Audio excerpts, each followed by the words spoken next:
রাজশাহী বিশ্ববিদ্যালয়ের কেন্দ্রীয় ছাত্র সংসদ রাকসু নির্বাচনের বেসরকারি ফলাফল ঘোষণা করা হয়েছে। দীর্ঘ 34 বছর পর অনুষ্ঠিত এই নির্বাচনে ভিপি পদে বিজয়ী হয়েছেন বাংলাদেশ ইসলামী ছাত্র শিবির সমর্থিত সম্মিলিত শিক্ষার্থী জোট প্যানেলের মোস্তাকির রহমান জাহিদ। তিনি পেয়েছেন 12,687 ভোট। তার নিকটতম প্রতিদ্বন্দ্বী ছাত্রদল সমর্থিত ঐক্যবদ্ধ নতুন প্রজন্ম প্যানেলের শেখ নুর উদ্দিন আবির পেয়েছেন 3,397 ভোট।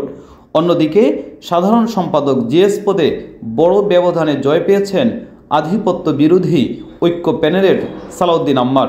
তিনি পেয়েছেন 11,497 ভোট, যেখানে শিবির সমর্থিত প্যানেলের ফজলে রাব্বি ফাহিম রেজা পেয়েছেন 5,727 ভোট। আর এজিএস পদে বিজয়ী হয়েছেন শিবির সমর্থিত প্যানেলের এসএম সালমান সাব্বির, যিনি পেয়েছেন 6,975 ভোট। এই নির্বাচনে মোট 28,901 জন ভোটারের মধ্যে ভোট পড়েছে 70%। রাকসুর ইতিহাসে এবারের নির্বাচন নতুন সমীকরণ আর প্রভাবের এক স্পষ্ট বার্তা দিয়েছে। ছাত্র রাজনীতিতে নতুন ভারসাম্য তৈরি হচ্ছে রাজশাহী বিশ্ববিদ্যালয়ে। নিউজ ডেস্ক, আজকের টাইমস।